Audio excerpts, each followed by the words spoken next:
ജില്ലയിലുടനീളം നടന്ന് കടകളിലും OLX ഇടപാടുകൾക്കും പണമില്ലാത്ത check നൽകി തട്ടിപ്പ് നടത്തുന്ന യുവാവ് അറസ്റ്റിലായി. കൊല്ലം മടത്തറ സ്വദേശി അഖിൽ എന്ന 38-കാരനെയാണ് പൊന്നാനി പോലീസ് അറസ്റ്റ് ചെയ്തത്.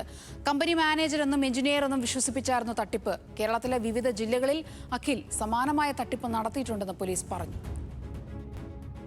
OLX ഇടപാടുകളും ഹാർഡ്വെയർ ഷോപ്പുകളിൽ എഞ്ചിനീയറാണെന്നും പ്രമുഖ കമ്പനിയുടെ മാനേജറാണെന്നും പറഞ്ഞ് വിശ്വസിപ്പിച്ച് ഇടപാടുകൾ നടത്തിയ ശേഷം പണത്തിനു പകരം പണമില്ലാത്ത ചെക്ക് നൽകി തട്ടിപ്പ് നടത്തുന്ന 38-കാരനാണ് പൊന്നാനി പോലീസ് മറ്റൊരു തട്ടിപ്പിന് ശ്രമിക്കുന്നതിനിടെ പിടികൂടുന്നത്. കൊല്ലം മടത്തറ സ്വദേശി പറയാട്ട് വീട്ടിൽ അഖിലിനെയാണ് തട്ടിപ്പ് നടത്തുന്നതിനുള്ള ശ്രമത്തിനിടെ അറസ്റ്റ് ചെയ്യുന്നത്. പൊന്നാനി CV ജംഗ്ഷനിലെ സിൽസില എന്ന ഹാർഡ്വെയർ ഷോപ്പിൽ നിന്നും വണ്ടിച്ചെക്ക് നൽകി വാട്ടർ പ്രൂഫ് പെയിന്റ് വാങ്ങി വെളിയങ്ങോട്ട് മറ്റൊരു കടയിൽ വിൽക്കാനുള്ള ശ്രമത്തിനിടെയാണ് അഖിലിനെ പിടികൂടിയത്. സംശയം തോന്നിയ വെളിയങ്ങോട് കടയുടമ പോലീസിനെ വിവരമറിയിക്കുകയായിരുന്നു. അറസ്റ്റ് ചെയ്തതിനു ശേഷം നടത്തിയ അന്വേഷണത്തിലാണ് അഖിലിന്റെ തട്ടിപ്പ് വിവരങ്ങൾ പോലീസിനെ അമ്പരപ്പിച്ചത്. OLX മുഖാന്തരം മൊബൈൽ ഫോൺ, വാഹനങ്ങൾ എന്നിവ വാങ്ങി പണമില്ലാത്ത ചെക്ക് നൽകി കബളിപ്പിക്കും.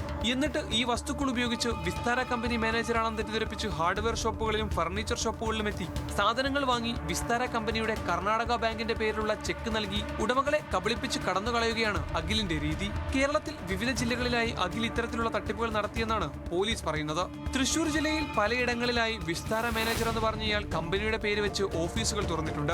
വിസ്താരയുടെ പേരിൽ കാർഡുകൾ അടിച്ചിറക്കിയും വ്യാജ ചെക്ക് ഉപയോഗിച്ച് വിവിധ കടകളിൽ നിന്ന് സിമന്റും കെട്ടിട നിർമ്മാണ വസ്തുക്കളും വാങ്ങി പണം നൽകാതെ അഖിൽ കബളിപ്പിച്ചുവെന്നും പോലീസ് പറഞ്ഞു. Ponnani inspector Satheesh Kumar, SI Vinod TM, ASI Varghese, Naushad, senior CPOമാരായ നാസർ, പ്രശാന്ത് കുമാർ S, CPOമാരായ ശ്രീരാജ്, ഗോവിന്ദ് എന്നിവരടങ്ങിയ അന്വേഷണ സംഘമാണ് പ്രതിയെ പിടികൂടിയത്. പൊന്നാനി കോടതിയിൽ ഹാജരാക്കിയ പ്രതിയെ റിമാൻഡ് ചെയ്തു. ന്യൂസ് മലയാളം, മലപ്പുറം.